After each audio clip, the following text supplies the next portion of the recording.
Hey guys, welcome back to the channel, and you'll notice a slightly different angle, and that's because my work system, my work desktop is no longer here on this desk. My desk is about this big, that's it. And well, I've returned the work desktop back to the office. That was a 21-inch screen along with a monitor rather, with a built-in CPU for client work as well as a Windows CPU as well, which took up all the space, almost all the space on the desk. And I had to keep my laptop on a smaller laptop table, and I used to prop it up on the bed. But no longer, since that is gone. 2 Wednesdays ago is when I returned it, and my laptop is now back in its usual place, which is on the desktop. So I've got some glare on my glasses, but for the moment I really don't know what else to do. Anyhow, we have to review Barbarian from 2022. I remember seeing the ad, the commercials for it, and the trailers for it. What am I saying, commercials? Remember seeing the commercials, remember seeing the trailers for it, and I thought it would be really interesting. Starring Bill Skarsgård, who most people will know was Pennywise the Clown in the recently rebooted, or rather remake of Stephen King's It. So really want to see how he would pull it off as a villain in this particular movie. That's what the trailer actually shows you. That's not actually true. So Barbarian, like I said, is a horror movie from 2022. It stars Georgina Campbell, who I have only seen in one, I believe, just one episode of Black Mirror. I don't think in anything else I've seen her. All I remember was she's very cute. And I thought she did a pretty good job in that in that episode, as well as in this movie. So good actress to look out for. Really don't know too much about her, except the fact that she's British. Along with her, you've got Bill Skarsgård and Justin Long, and these are the major characters, major actors in this movie. Now you know about horror movie tropes.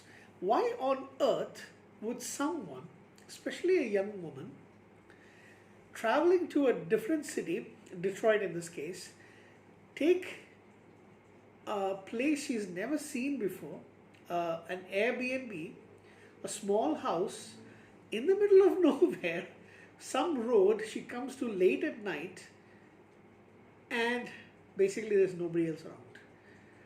All the houses are, long been vacated. They've gone down the drain. Basically everything is a rundown remote area basically.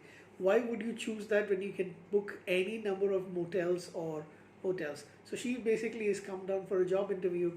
She's like in filmmaking, and she wants to work with this director, this documentary director. So that's why she's actually come down to Detroit. So she goes to this house and finds that she can't get in because she can't find the keys. It's been double booked. A young man named Keith Toshko, who's played by Bill Skarsgård, is already there, and they have a brief argument. Nothing too bad, but they as to who's supposed to be living there. And he says he's booked for these days. He's already been there for a couple of days, and she's also booked for the next couple of days.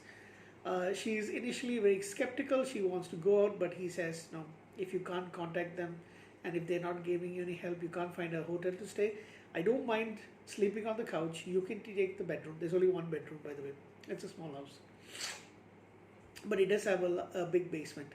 It does have a bathroom. So she uses the facilities. He offers her wine to drink, and even he makes a big show about showing her that he isn't somebody that is dangerous. He says, I want you to be completely comfortable. You're going to be staying here. I'm not a bad guy. I'm not a bad person. So, anything that you want. If you want tea, I'll make it for you. If you want wine, I'll get you. There was a wine in the welcoming basket that was there in the place. So they hit it off. They become good friends, sort of. Then she goes to bed. She's woken up in the night, but she's got no clue as to who has woken her up. The next day, what's this guy's name, by the way? Keith is gone. He explains in a note that he's gone for some work or something. She goes, attends the interview. Even the documentary director tells her, do not stay in that area. That's a very rundown, seedy part of the place. There's hardly anybody there. So she says, no, I'm going to be fine. Yeah. Last words. Well, actually, not last words. So she comes back and she feels somebody is chasing her. She sees a homeless man yelling that she must leave. So she goes inside. She calls, tries to contact Keith, but uh, you know he's not able to get her. She goes downstairs, gets locked downstairs, and she finds a hidden corridor with a long passageway. She gets scared because she finds a room which has got a camcorder, a stained, disgusting looking mattress, and a bloody handprint. So she comes out, she is still locked, but she feels something is chasing her. Keith arrives, he frees her from the basement. He goes to check, not believing exactly what she has seen. Stupid thing number two, he goes and actually chases. Tries to see what's in it. Not finding him, she goes behind him, she sees him screaming.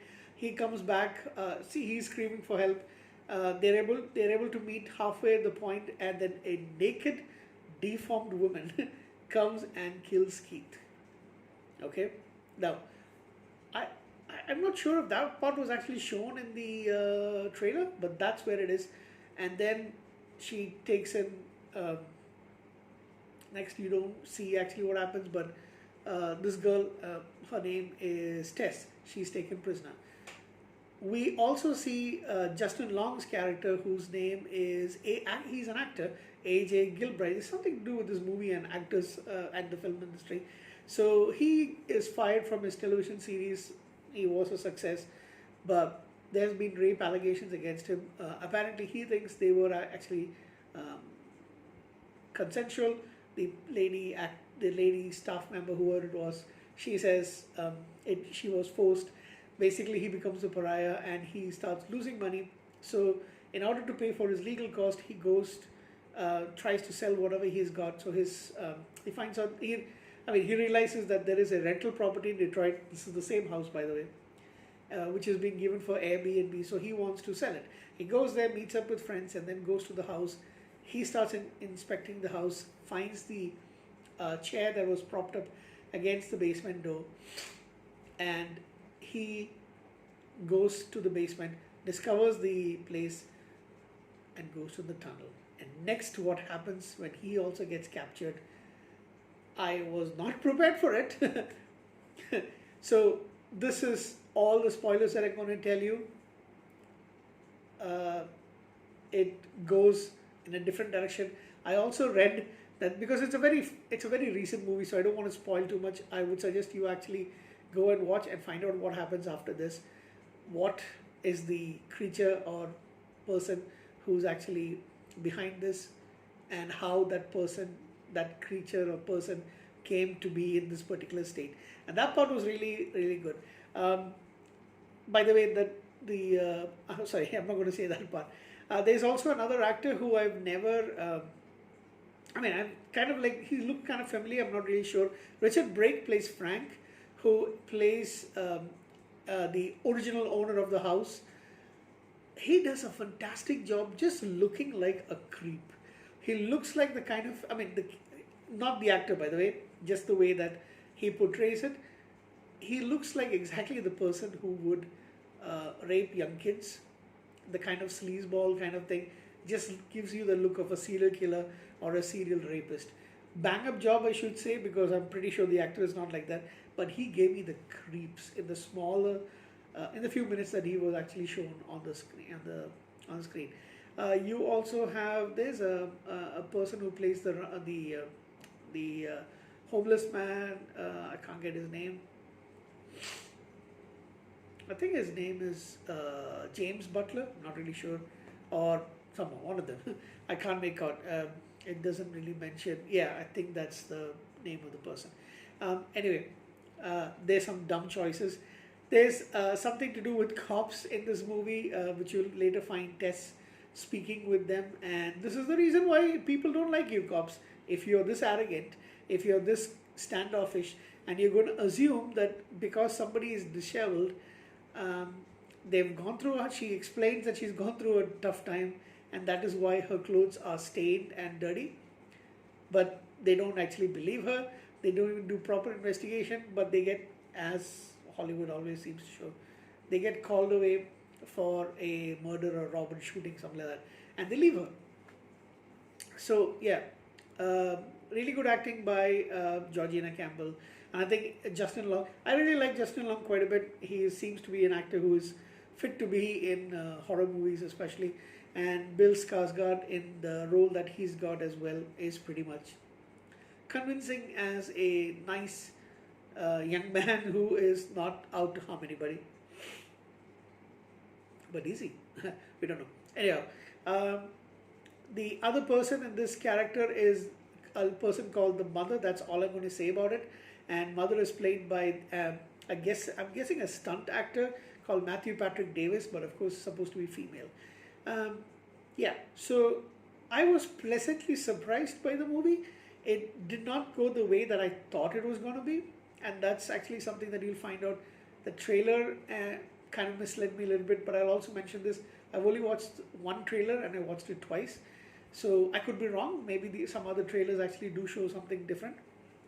But to me, it looked like it was going to be something else, and it went completely another direction. So that's the basic movie. I really liked it quite a bit. I'm going to give it an 8. No, not an 8, sorry. I'm going to give it a 7.5 out of 10. It isn't the best because of these few things that I did mention. Dumb decisions. Do not stay in an Airbnb in a remote part of the cities, and instead find a hotel where you can be safe. 7.5 out of 10 for the Barbarian. Excuse me. That's my McDonald's coming out.